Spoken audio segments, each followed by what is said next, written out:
Bonjour à tous, bienvenue pour ce nouvel épisode de l'opinion des alumni de Dauphine avec notre invité du jour, Alexandra Boutellier. Bonjour, bienvenue. Bonjour.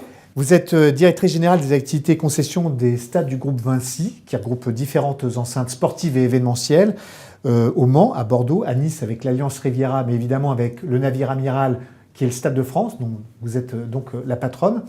Le Stade de France qui va évidemment accueillir un certain nombre de compétitions pour les Jeux Olympiques. On est à J-45 avant la cérémonie d'ouverture. Donc les épreuves d'athlétisme, du rugby à 7, des épreuves paralympiques et évidemment la cérémonie de clôture.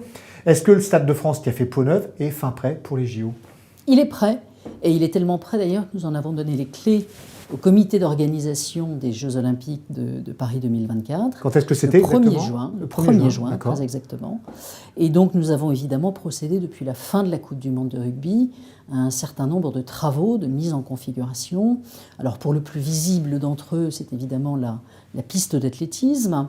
De couleurs mauve, violette, en Violette. fonction du vocabulaire des uns des autres. Ouais. Il faut que je vous dise que nous ne sommes absolument pour rien dans le choix de cette couleur, mais qu'il est magnifiquement réussi. Elle est absolument magnifique. Quels sont les cette autres piste. gros aménagements en dehors de la... Enfin, ce qui est énorme, hein, la piste d'athlétisme, j'imagine que c'est de Oui, gros c'est travaux le plus derrière. visible. Vous en avez un deuxième très visible qui est le doublement de l'écran géant, des deux écrans géants. Aux deux qui sont extrémités, traditionnellement, absolument, puisque l'athlétisme demande une réalisation un peu particulière, avec un écran qui sera consacré aux courses, aux lancers, aux activités dans le stade elle-même, et l'autre écran aux résultats, aux start list, etc., etc.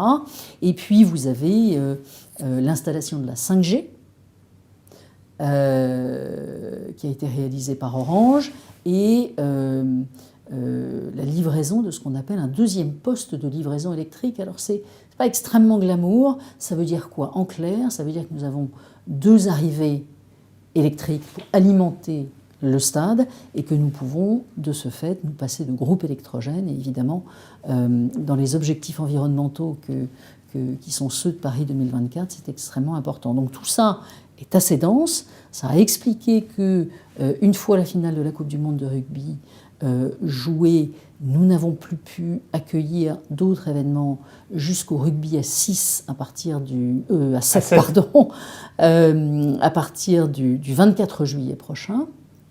Et nous nous sommes préparés, nous sommes fin prêts, extrêmement excités évidemment par tout ça. Donc, on imagine évidemment, année olympique, c'est un événement comme on en accueille une fois dans un siècle. C'est le gros événement de cette année 2024, mais tout de suite vous projetez sur la rentrée, parce que sitôt les Jeux paralympiques qui se termineront, donc début septembre, il faudra que le Stade de France reprenne son apparence normale pour d'autres activités qui sont... Alors il va effectivement reprendre le cours normal de ces activités, ça arrive très vite. C'est-à-dire que moins de 3 semaines après la cérémonie de clôture des Jeux paralympiques, nous accueillons Mylène Farmer pour 3 concerts, peut-être les 3 derniers concerts de son impressionnante carrière, peut-être. Ce sont les concerts qui auraient dû normalement se tenir fin juin, début juillet de l'année dernière et qui n'avaient pas pu se tenir compte tenu des événements qui se déroulaient dans le pays à ce moment-là. Il a fallu les repositionner. On a trouvé un trou de souris juste après les Jeux Olympiques. Ça veut dire concrètement qu'il va falloir recouvrir la piste d'athlétisme, par exemple. Recouvrir le terrain de rugby à 7, par exemple. Donc une véritable course contre la montre pour être prêt. Redoutable. Avec combien de personnes qui vont qui vont être mises à contribution pour aménager ce Stade de France? Globalement, il y a plusieurs centaines de personnes, entre les équipes de Paris 2024 qui vont commencer à démonter un certain nombre de choses, les équipes du Stade de France qui vont remettre en configuration un certain nombre de choses, et puis les équipes de la production du concert qui arriveront quelques jours avant le concert pour installer la scène, les éléments de production et qui sont, avec Mylène Farmer, toujours assez impressionnants. Alors le Stade de France, c'est la propriété de l'État. Il y a un système de concession. Celui qui était titulaire de cette concession, c'est l'entreprise que vous dirigez, le groupe Vinci avec Bouygues. Cette concession arrive à échéance, c'est en 2025. Donc là, il y a un processus de renouvellement de la concession avec une grosse étape qui est à l'automne prochain.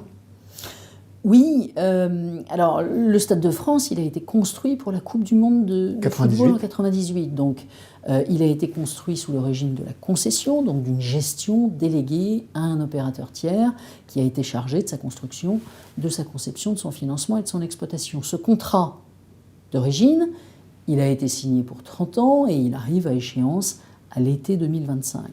Et donc, il y a une quinzaine de mois, l'État a lancé un appel à candidature pour imaginer la suite de la gestion du Stade de France, probablement sous la forme d'un contrat de concession.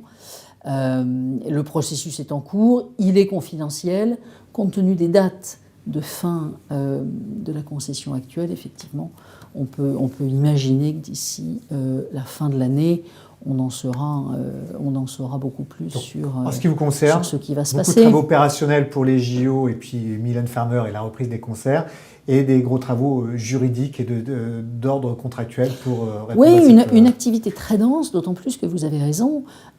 Cette dernière année de concession, cette saison 25-26, comme on l'appelle chez nous, va être incroyablement dense. C'est-à-dire que Mylène Farmer fait la fin septembre, le début octobre. On va terminer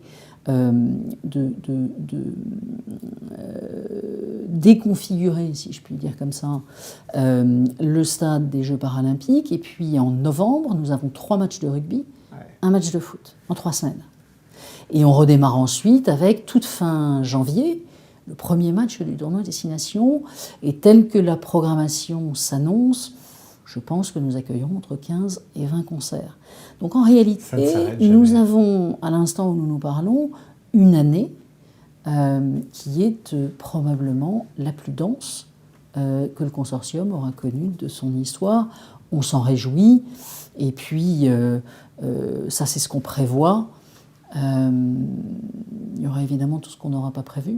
Et donc je pense effectivement qu'on va passer une année assez intéressante. D'avance, bon courage et merci beaucoup Alexandra Boutellier. Merci à vous.